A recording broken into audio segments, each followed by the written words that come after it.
দক্ষিণ চব্বিশ পরগনায় পরিবহন শ্রমিকদের মধ্যে নতুন সমীকরণের ইঙ্গিত। দীর্ঘদিনের ক্ষোভ ও বঞ্চনার অভিযোগকে সামনে রেখে এবার এক মঞ্চে একত্রিত হলেন জেলার বিভিন্ন প্রান্তের টোটো, অটো, বাস, ট্যাক্সি ও লরি চালকরা।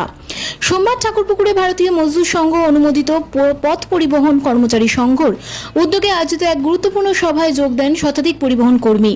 সবাই উঠে আসে বিগত সরকারের আমলে শ্রমিকদের ওপর চলা নানান ধরনের শোষণ, তোলাবাজি এবং রাজনৈতিক চাপের অভিযোগ। সংগঠনের দক্ষিণ চব্বিশ পরগনা জেলার সহ আহ্বায়ক গোকুল নন্দন জানান, তিনি দাবি করেন দীর্ঘদিন ধরে পরিবহন শ্রমিকদের রাজনৈতিক স্বার্থে ব্যবহার করা হয়েছে। শ্রমিকদের উপার্জনের ওপর কাটমানির বোঝা চাপানো থেকে শুরু করে রাজনৈতিক কর্মসূচিতে জোর করে অংশগ্রহণ করানোর মতো ঘটনাও ঘটেছে বলে অভিযোগ তার। তিনি আরো বলেন, শ্রমিক কল্যাণের উদ্দেশ্যে চালু বিভিন্ন সরকারি প্রকল্পের সুবিধা থেকেও বহু সাধারণ শ্রমিক বঞ্চিত হয়েছেন। রাজনৈতিক সংকীর্ণতার কারণে তাদের কাছে প্রকৃত তথ্য পৌঁছায়নি বলে দাবি সংগঠনের। তবে পরিবর্তিত পরিস্থিতিতে শ্রমিকদের মধ্যে সচেতনতা বৃদ্ধি পেয়েছে বলেই মনে করেছে ভারতীয় মজদুর সংঘ। সংগঠনের দাবি, অসংগঠিত পরিবহন ক্ষেত্রের বহু শ্রমিক এবং স্বতঃস্ফূর্তভাবে তাদের সঙ্গে যুক্ত হতে আগ্রহ প্রকাশ করেছেন। সভা থেকে গোকুল নন্দন জানান, স্পষ্ট বার্তা দেন, শ্রমিকদের অধিকার রক্ষায় ভারতীয় মজদুর সংঘ সবসময় পাশে থাকবে। সরকারি প্রকল্পের সুবিধা যাতে প্রত্যন্ত এলাকায় শ্রমিকদের কাছেও পৌঁছায়, সেই লক্ষ্যে কাজ করার আশ্বাসও দেন তিনি। একই প্রসঙ্গে পরিবহন ক্ষেত্রে তোলাবাজি, জবরদস্তি এবং রাজনৈতিক গুঞ্জামির বিরুদ্ধে কড়া অবস্থান নেওয়ার কথাও জানান সংগঠনের নেতারা। সভা শেষে জেলার সমস্ত পরিবহন শ্রমিকদের উদ্দেশ্যে আহ্বান জানানো হয়, ভয়ভীতি উপেক্ষা করে নিজেদের অধিকার প্রতিষ্ঠার লক্ষ্যে ঐক্যবদ্ধ হওয়ার এবং শ্রমিক স্বার্থ রক্ষার আন্দোলনে সক্রিয়ভাবে অংশ নেওয়ার। Bureau report, 24x7 news Bengal.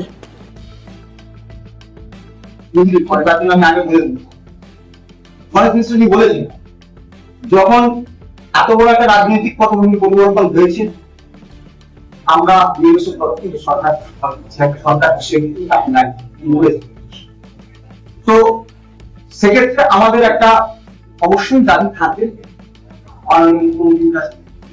এবং আমাদের সভাপতি যে দল দিয়েছে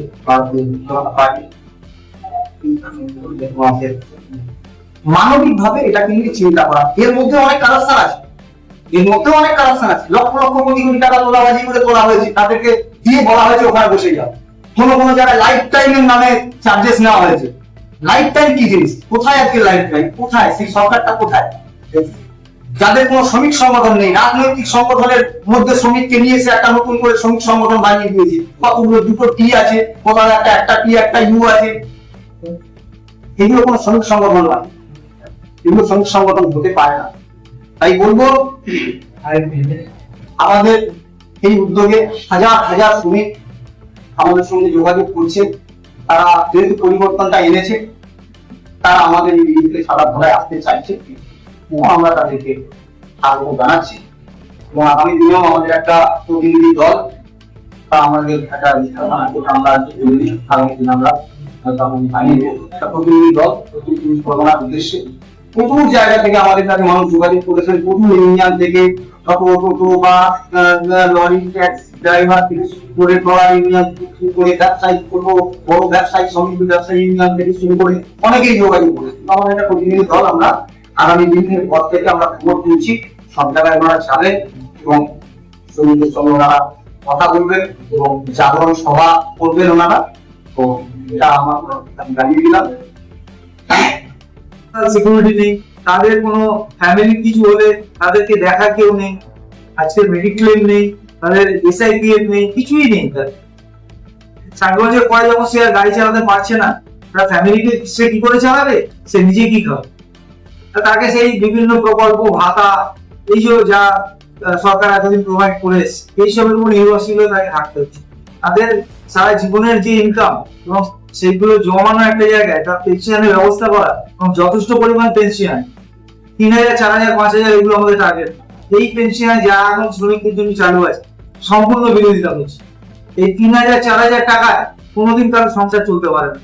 একটা বয়স হয়ে গেলে সেখানে যথেষ্ট পরিমাণে তাকে পেনশন দিতে হবে। এগুলো সরকারের প্রাথমিক দায়িত্ব। আজকে সে ট্রান্সপোর্টে এত সারা জীবন নিজের লাইফ ড্রাইভিং করলো অথবা কন্ট্রাক্টরে হেল্পারিং করলো, তার লাইফটা সে শেষ করে ফেললো সমাজের জন্য। সে কি পেলো? সে কিছুই পেলো। আর বয়স হয়ে গেলে তাদের মানে আর কি এমন কোনো ট্রিটমেন্ট নেই, তাদের কোনো সামাজিক সুরক্ষা নেই, ইএসআই নেই, পেনশন নেই। এগুলো কি রেলে সাজাতে হবে। তাই কাজ অনেক, কিন্তু কাজ করার লোক কম। আমরা বিপুল ভাইকে আজকে পেয়েছি আমাদের সঙ্গে। বিপুল ভাই খুব জিনিয়াস, আমি বলবো। তোর কথাবার্তা, তোর অ্যাটিটিউড যথেষ্ট ইমপ্রেস, আমি যথেষ্ট ইমপ্রেস। কারণ হচ্ছে কি, একজন ভালো সংগঠক দরকার আমার দক্ষিণ চব্বিশ পরগনা। আমি একা প্রচুর পরিশ্রম করে আসছি, প্রচুর পরিশ্রম, অকথ্য